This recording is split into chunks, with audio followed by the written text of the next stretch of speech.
Welcome to my channel. Dukung terus channel ini dengan like, share, comment, and subscribe.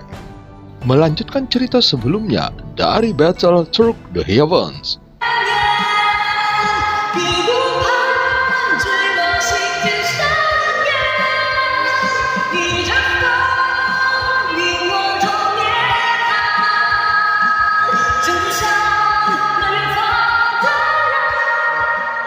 Pada part sebelumnya, Xiaoyan menggunakan Angry Buddha Lotus Flame membantu Lei Bai menghancurkan alam bintang kehampaan, sehingga memunculkan lubang cacing bengkok.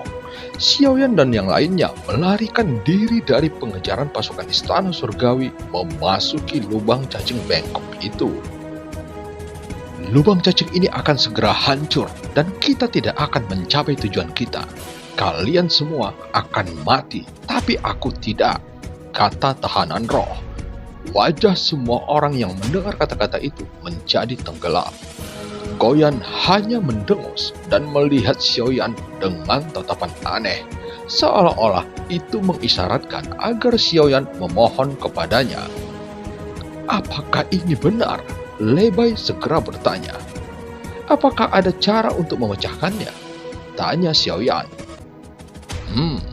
Secara alami, aku memiliki cara, tetapi kamu harus memohon padaku, kata Goyan dengan arogan. Tepat ketika Goyan selesai berbicara, kali ini Xiaoyan langsung menusuk matanya dengan dua jari, dan Goyan menjerit melengking. Kamu cepat beritahu aku solusinya, dan jangan membuatku marah. Xiaoyan segera berkata dengan serius. Katakan atau tidak. Xiaoyan menggantungkan jarinya di depan Goyan lagi. Ini adalah lubang cacing yang berasal dari bintang-bintang yang hancur. Energinya untuk mempertahankan lubang cacing terbatas, dan sejumlah besar bahtera telah masuk ke dalamnya, sehingga kehancuran lubang cacing ini tidak dapat dihindarkan. Tetapi aku masih dapat menemukan aturan dalam ketidakteraturan ini. Lupakan. Aku tidak akan memberitahumu terlalu banyak. Kamu tidak mengerti. Ikuti perintahku.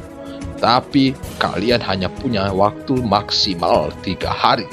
Dan kalian harus meninggalkan lubang cacing setelah 3 hari. Kalau tidak, lubang cacing ini akan hancur dan kalian akan mati. Goyan berkata dengan enggan dan melengkungkan bibirnya. Di sisi lainnya, kebanyakan bahtera surgawi yang memasuki lubang cacing musnah dan hanya sebagian yang selamat di dalam lubang cacing. Bahkan di bawah bimbingan tahanan roh, saat melaju, bahtera tabut bergetar dengan sangat kuat dan dapat dirasakan dengan jelas bahwa tekanan dari lubang cacing semakin kuat dan dampak destruktifnya semakin kuat dan kuat. Itu juga menegaskan apa yang dikatakan Goyan, bahwa 3 hari adalah batasnya, dan setelah 3 hari mereka harus meninggalkan lubang cacing ini. Pada periode ini, Xiaoyan juga memasuki ruangan pagoda emas. Sebenarnya Xiaoyan tidak yakin apakah dia bisa mengandalkan lubang cacing ini untuk melarikan diri dari pengejaran pasukan Istana Surgawi. Oleh karena itu, Xiaoyan merasa masih perlu meningkatkan kekuatan tempurnya. Di dalam pagoda emas, Xiaoyan langsung menuju ruangan keterampilan dan mencari skill bertarung tingkat keberuntungan. Cahaya mengalir memenuhi langit di lapisan ruangan keterampilan. Xiaoyan perlahan merentangkan tangannya. Aliran cahaya berputar di sekitar Xiaoyan. Dan setelah beberapa saat, aliran cahaya yang berputar di sekitar Xiaoyan terus-menerus selama beberapa minggu. Dan akhirnya jatuh ke tangan Xiaoyan. Xiaoyan membuka gulungan itu dan seluruh informasi mengalir ke dalam pikirannya. Tebasan kekosongan dewa. Tebasan ini hanya dapat dilakukan di domain 10.000 api dewa, dengan api dewa sebagai tebasan. Setelah 3 tebasan, itu akan memicu ledakan api dewa. Setelah beberapa lama, Xiaoyan perlahan membuka matanya. Tapi sayang sekali tidak ada waktu untuk memasuki ruangan gerbang pertempuran yang sebenarnya untuk melatih keterampilan bertarung yang dia dapatkan. Tampaknya domain 10.000 api dewa dan tebasan kekosongan dewa ini seharusnya dibuat oleh orang yang sama. Tapi aku tidak tahu apakah ada skill bertarung lain yang saling berhubungan, gumam Xiaoyan. Dan Xiaoyan segera kembali ke geladak Bahtera Tabut. Saat ini Bahtera Tabut bergetar hebat lagi, dan lubang cacing tampak seperti terowongan yang berliku-liku, sehingga Bahtera Tabut sulit melewatinya. Lubang cacing akan runtuh, kita harus segera pergi dari sini, kata Goyan, dan segera cahaya biru di matanya meledak, menembus kehampaan, merobek lubang di lubang cacing yang bengkok itu. Keluar, ini satu-satunya kesempatan, teriak Goyan.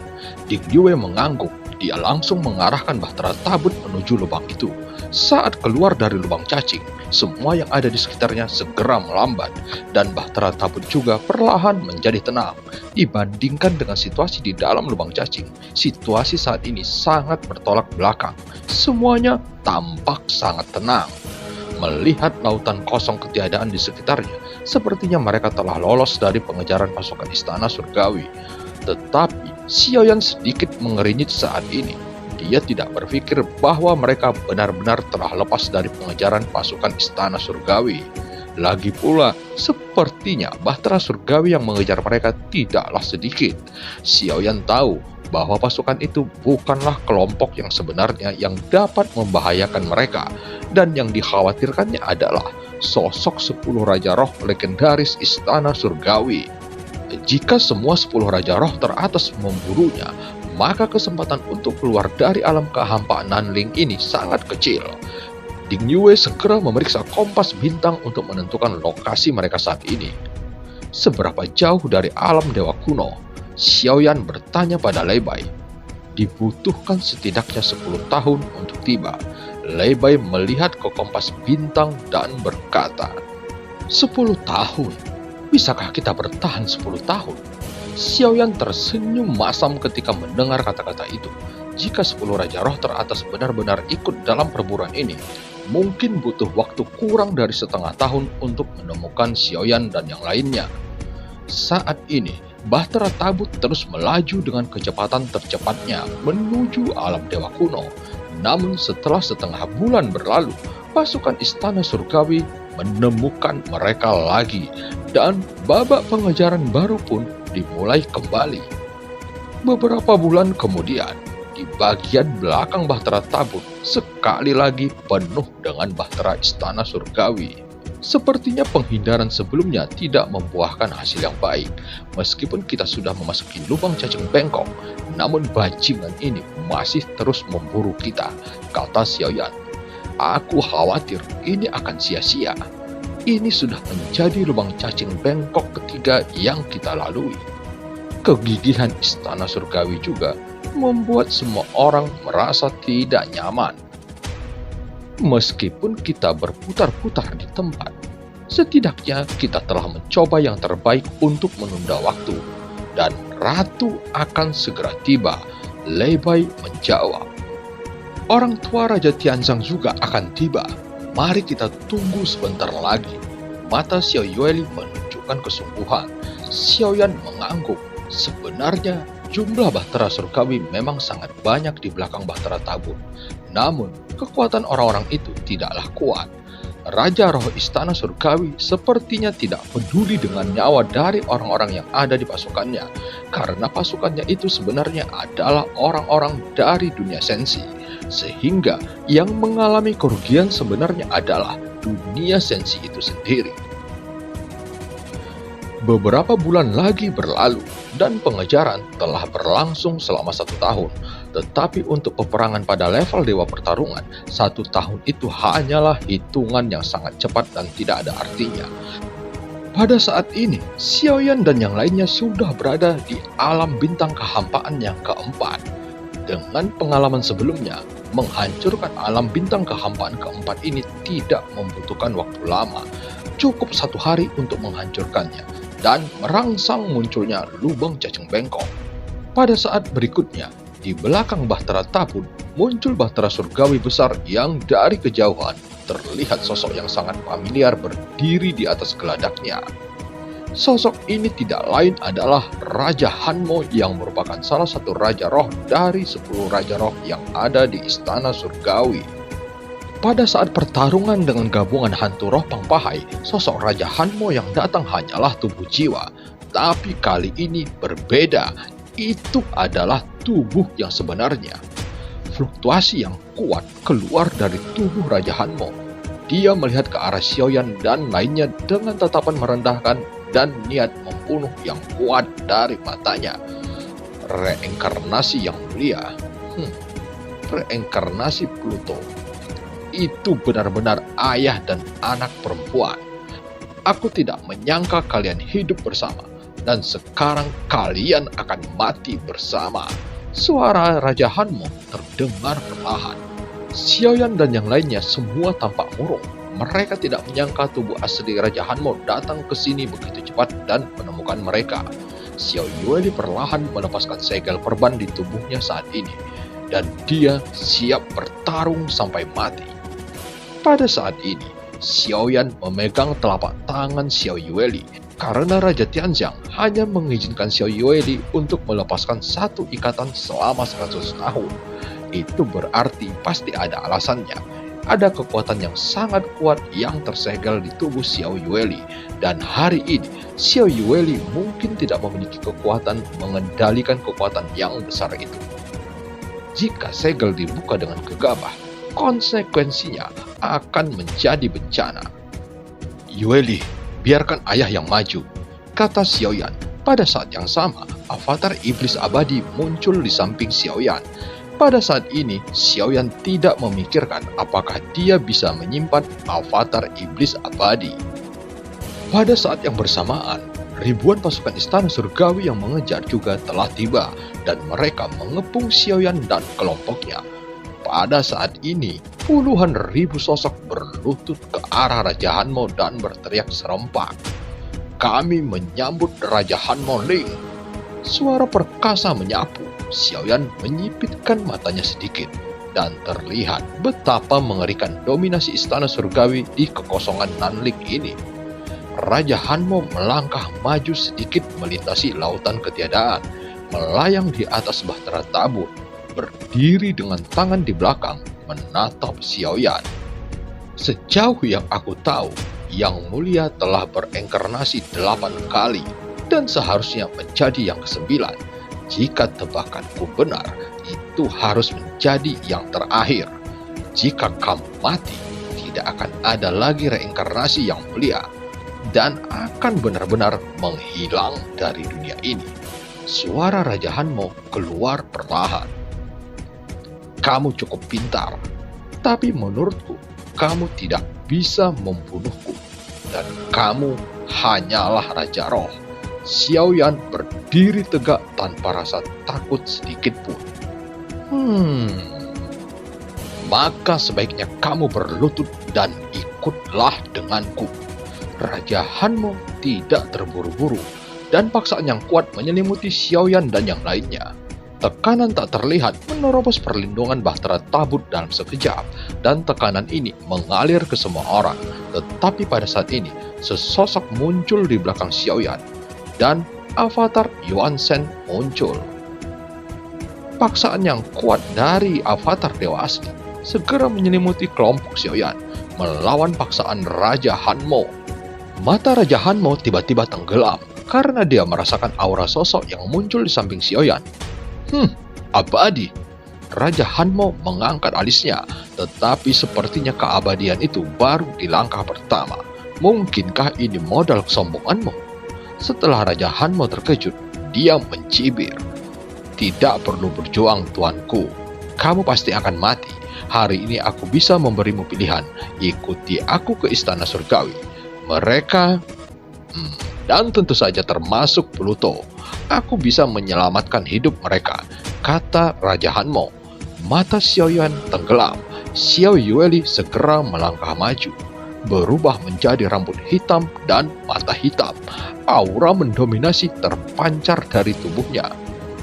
Jika kamu ingin membawa ayahku pergi, kamu harus memohon pada sabit kematian di tanganku. Suara Xiao Yueli menjadi lebih tegas, seolah-olah dia bukan orang yang sama seperti sebelumnya. Hari ini berbeda dari masa lalu yang mulia Pluto. Apakah kamu masih berpikir bisa menjadi lawan kami? Kamu hanyalah reinkarnasinya. Mata Raja Hanmo genit, dan sepertinya Xiao Yueli benar-benar ada di matanya. Orang tua Tianzang berkata bahwa kamu juga pernah dipukuli habis-habisan oleh tuanmu.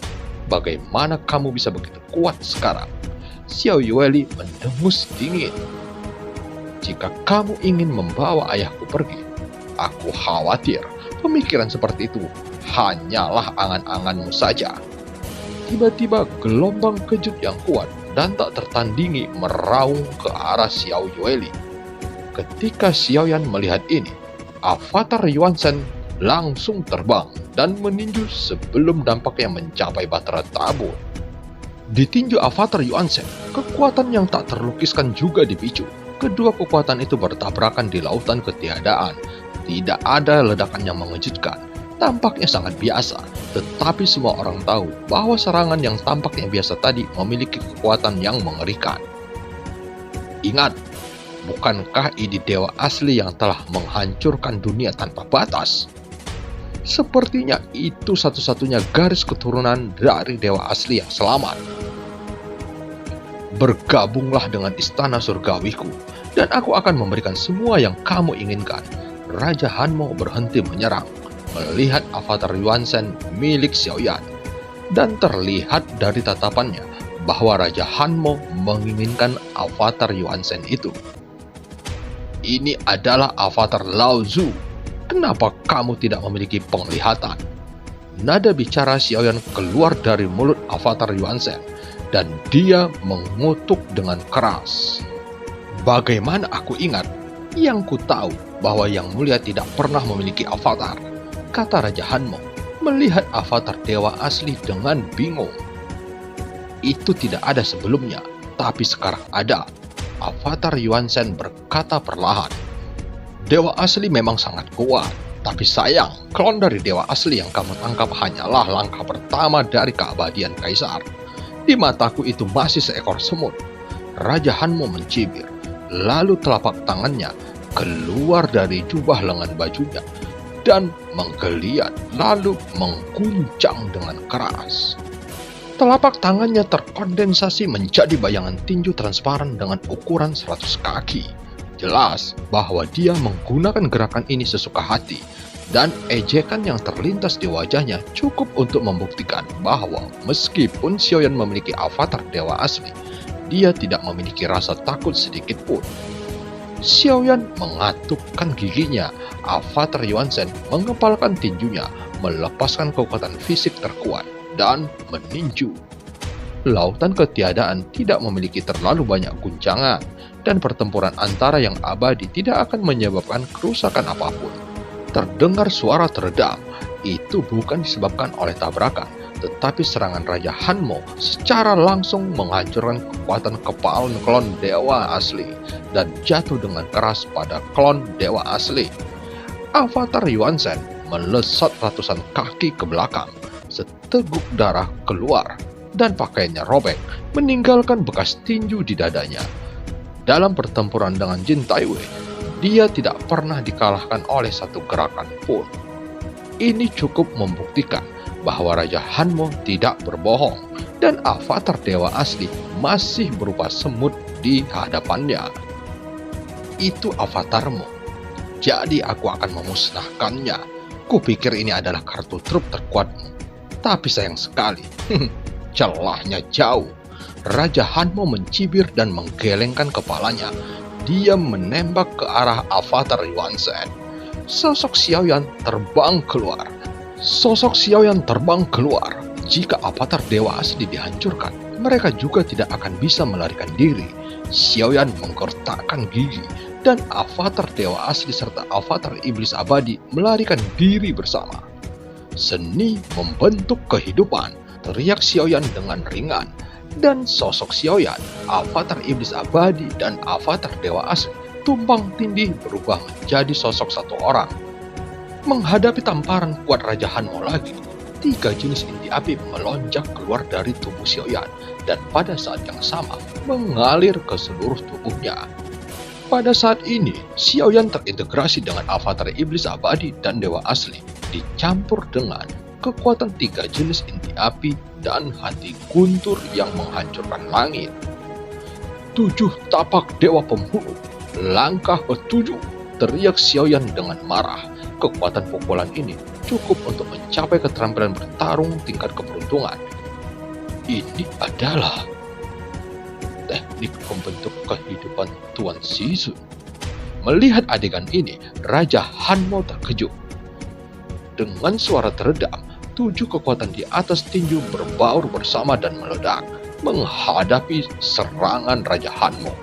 Setelah konfrontasi singkat, kedua kekuatan itu meledak, dan Xiaoyan menembak ke belakang. Tetapi dia berhasil memblokir serangan Raja Hanmo. Xiaoyan tahu betul bahwa serangan yang dia blokir hanyalah pukulan acak dari Raja Hanmo. Jika Raja Hanmo serius, mungkin teknik pembentuk kehidupan tidak akan membantu. Kesenjangan kekuatan antara keduanya terlalu besar. Tidak mungkin untuk menerobos celah besar ini, bahkan jika mereka terintegrasi dalam satu tubuh. Menarik. Sepertinya kamu adalah reinkarnasi dari Yang Mulia Susang. Tetapi kamu juga telah menerima warisan dari Yang Mulia Shizun. Sayang sekali, kamu masih terlalu lemah sekarang. Ini adalah kerugian dari reinkarnasi. Tidak ada kesempatan dan waktu bagimu untuk tumbuh dewasa. Raja Hanmo memandang Xiaoyan dengan tatapan yang heran. Apakah menurutmu kamu bisa bersaing denganku dengan cara ini? Raja Hanmo tertawa, dan begitu kata-kata itu jatuh, sosoknya menghilang dengan kecepatan yang sangat cepat, sehingga Xiaoyan hampir tidak bisa melihat jejak apapun. Ketika Xiaoyan bereaksi, dia sudah muncul di belakang Xiaoyan di sebelah kiri, dan senyum lucu muncul di wajahnya. Lalu dia memukul Xiaoyan. Dengan suara teredam, tinju mengenai pinggang Xiaoyan, dan suara retakan tulang terdengar dengan jelas. Sosok Xiaoyan terdistorsi dan seluruh tulang belakangnya patah. Xiaoyan merasakan sakit yang luar biasa. Tetapi pada saat berikutnya, Xiaoyan berusaha menstabilkan tubuhnya. Mata Xiaoyan tenggelam. Dia tidak hanya duduk dan menunggu kematian, tetapi mengambil inisiatif untuk berlari dan meraung ke arah Raja Hanmo. Api dan guntur menutupi seluruh tubuhnya, dan kelima jarinya tiba-tiba menegang. Dia meninju Raja Hanmo dengan pukulannya.